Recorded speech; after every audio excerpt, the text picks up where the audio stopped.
This is CEOP, MrRockTheMicNews.com, Mr. Pick of the Week, every week on 103 Jams, 9 p.m.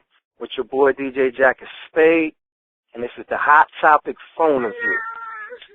We've been waiting for a minute for some new music. I'm going to say from the group. I'm going to be 100 from the group. But to our surprise, man, he went out on a limb. He has a great video called Sicker Than Your Average. He has a new mixtape. I ain't talking about shit. And he's Gman's own, and he got a lot of bars. Synse, what up, man? What's going down, man? Going down. I can't call it, man. How's everything with you, my brother? You got the now. This is out on the streets right now too, right? Physical copy, because I know it's online. Yep. Just picked them up last night, so we ready to roll. When you see me, I should be strapped down with them, so we all good, brother. All right, man. Tell me, let's take them back from the beginning for people that might not be familiar with you and your role in the supergroup Contamination, man. Take us back to, when you first met Killer, when you first linked with G, how did this music career start for you, man? Kids, man. Me and Killer's been partners since 9 years old. We've been buddies since 9. We always were. We were the two guys who had all of the mixtapes. When you needed music, we went and found it. We supplied parties with the music. So, we've been partners since 9 years old, man. So, I took music and got into writing my own just, for expression. Just to have something to do with the thoughts that race around in your head, kind of say any artist can understand that. Sometimes it just doesn't fit. You need another way to get it out. So that's where me taking it to the music part came from. And being that we were all buddies, like when I would write these rhymes or I would write stuff, of course I might not have a beat, I might have one, who knows, but we would all gather around and I would recite them to my buddies. These were the first people to ever hear me rap. These are the first people to ever hear me say I wanted to rap. So, the first time everybody seen it, I think I busted out at a house party and won a $100 rap prize or something crazy like that. So, from there it went to, let's take it more serious as we got older. But, music has always been a big part of my life, from the music my parents listened to the stuff that I played in the car with my parents. So, how did you and your partner come up with the name Contamination, and how did you get? I'm gonna go on record just to say it, man. I think y'all pretty much, especially together as a group, have one of the best performances in the area, period, man. So how did y'all perfect that performance? Because y'all be spitting fast. I don't even know how y'all memorize each other lines. You know what I mean? Well, first of all, appreciate that part. The second thing, we were Bone fans. We're Bone Thugs and Harmony fans. First of all. And I'm talking about when you would go and write down the lyrics to your favorite record, because you just had to know what they were saying. So we started off that way. That's how we got the fast thing. The Contamination joint actually came up with my homeboy Threat. He, myself, and another young boy, we were the group before you added Killer. So then you added another 2 other members, and it ended up being 4 of us. So, you know what I'm saying? So the originator of the name Contamination, he's not in the group as far as the group that y'all know. He's not even in the group anymore. You see him with us, he's a kind of tall fellow, my man Threat. He started all that anyway. But as we began and things took fold as we got older, we kept going with the name, and then it became 4 of us. And when, life started to happen, it ended up being 2. So by the time we ended up getting the G and G got to see us, the only person was there was me and Killer. So when it had come time to put the name out and solidify the name and everything, it got to this thing of saying, well, look, we're going to put our names on the line and we're going to put this name out here. And those are the guys at whatever point they also backed us in anything that said Contamination on it. The guy Threat that I'm talking about, he's on all all but one of the contamination projects as a feature. You see what I'm saying? Like, it started as a whole house unit. We were going to build this from the sandbox, and we were going to build it all the way up. So that was the plan. You know, but of course life starts to happen and different things start to switch around. But like I said, we all camp and we all been friends since 9 years old, so we just still running.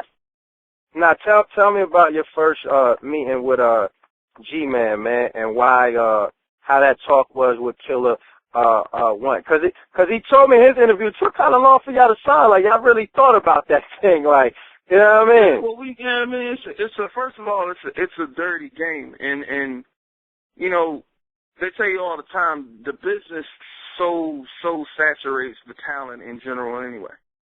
You know, and it's just, and first of all, I'm like, okay, I don't know this guy. You know, and I look at anybody like that. When you come up off the curb like we do, you don't just nod and say yeah because somebody said nod and say yeah. Right. So, you know, it was basically watching and researching. We even went to a couple of shows that they threw and the artists that they had. We had conversations with them. We dug through the street like anybody else do because we know a lot of these guys before rap. A lot of these guys, we know them before rap.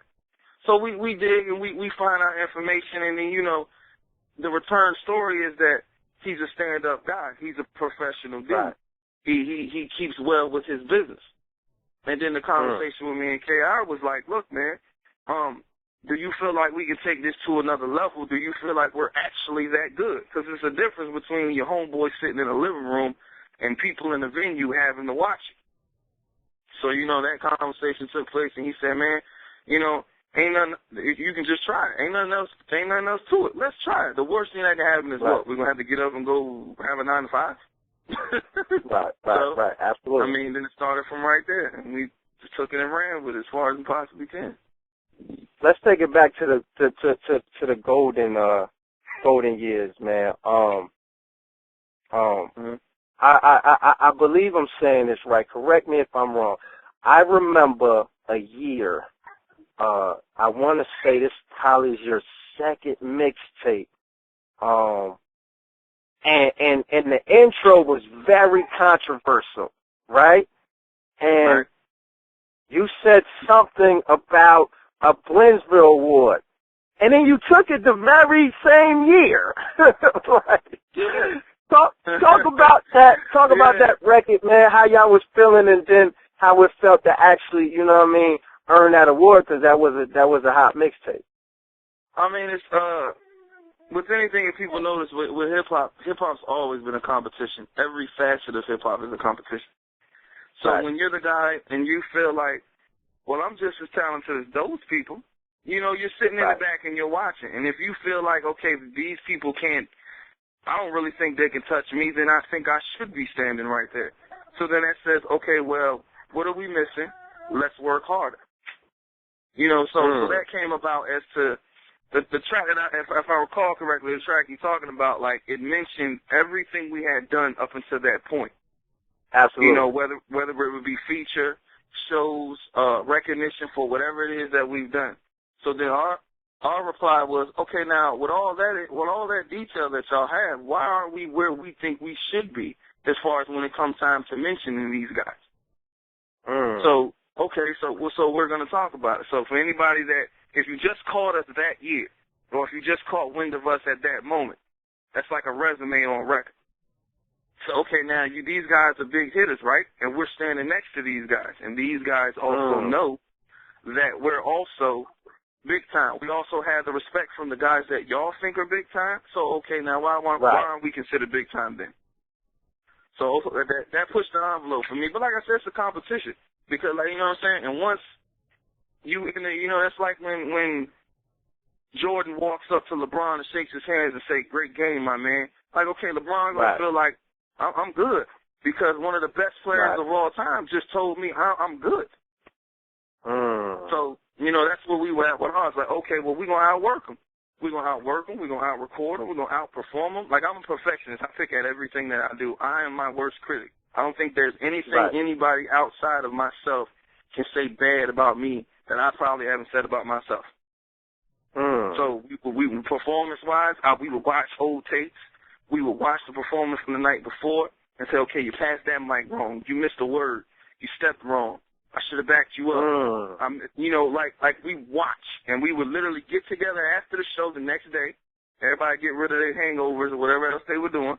We'll get together. We'll watch the shows. We'll listen to the songs. I listen to songs now, even the project that's out. I find stuff wrong with. I can find something wrong in everything that goes on. But that's my point, to get better. If I'm never comfortable with what I have, then I'm always going to think I can get better, which allows me to be better. You know what I'm saying? So, I mean, it's a process, though, man. Like, you know what I'm saying? It's a respect thing, and it's a competition, but it's also a process with me. I want to be better. Now, you know, let's go to for me, it's a heavy question. First and foremost, you know, I'm a fan of the music. You know what I'm saying? Appreciate that. The first official, you know, release on Gman was Kenny. You know what I'm saying? Dope record. You know what I'm saying? Get that on iTunes. It's on right now.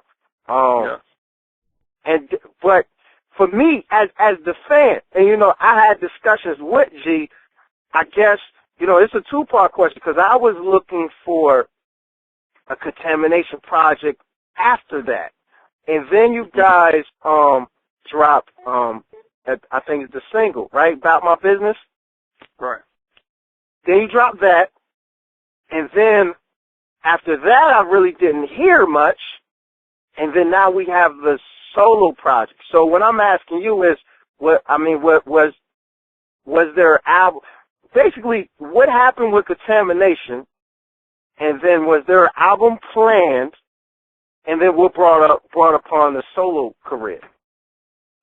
Three-parter. I gave you a three-part. Three-piece. That's no problem, brother. I'm just filled with all kinds of information. The first thing that happened was like, to me, everything has to feel right. With the Kenny project and why, you know, we were back and forth, and between me and Killer, you got, you know, grown man stuff happening. You know, we got life and we got kids, and, you know, everything is going on at the same time. So personal issues kick in. There are things I want. There are things he wants. There are ways that I'm willing to move. There are ways he's not willing to move. So you have to figure out what works for the both of y'all. One thing that's always worked for me is recording. Right. That beyond anything gets me through my day. So like, see, they think like this rap stuff is a hobby. To me, it's therapeutic. Like if I don't record, I'm gonna lose my mind. So I'm trying to get my insurance. I'm trying to get my insurance company to pay for my studio time. Like serious money. You know what I'm saying? Therapy. So, I got you know, you try to take certain avenues. You know, they might not have worked. And then the other half of that is to getting, when you're recording, everything is a process, and you got to be comfortable. See, like we can go in and we can make a record and we can throw it out. But that's like anything, it needs to be worked on. That's like you got to go in the gym and you continue to shoot the jumper the same way. It has to feel a certain way when it leaves your hand. The mechanics of building the ball up gets to a certain point. Like then you know once you leave your hand that the jumper's good. That's the process you take with recording. You got to go in, you grind. Go in, you grind. So with us missing that time in between recording and us being in together recording, it doesn't make, for me, it doesn't make for good music. I don't think the music would be that great. It might be good, might be mediocre, but I can't accept good and mediocre, especially now that I've made all this noise that we're good, we're great. Contamination is it.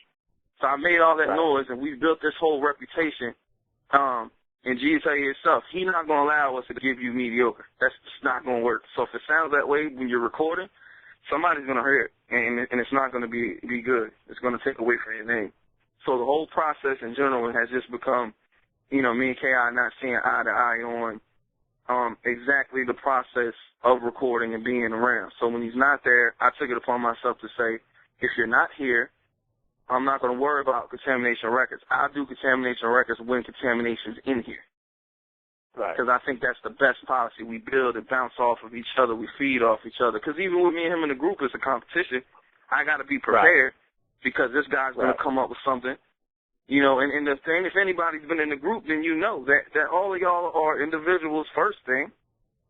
Right. And then on what you do on a day-to-day basis, how you live your life, also determines on some of the stuff that you write about or some of the things that concepts and stuff like that are dear to your heart, or you just want to throw out there on a whim, like all of that comes into play. And if those things aren't seen eye to eye, then to me it doesn't make sense to record them that way.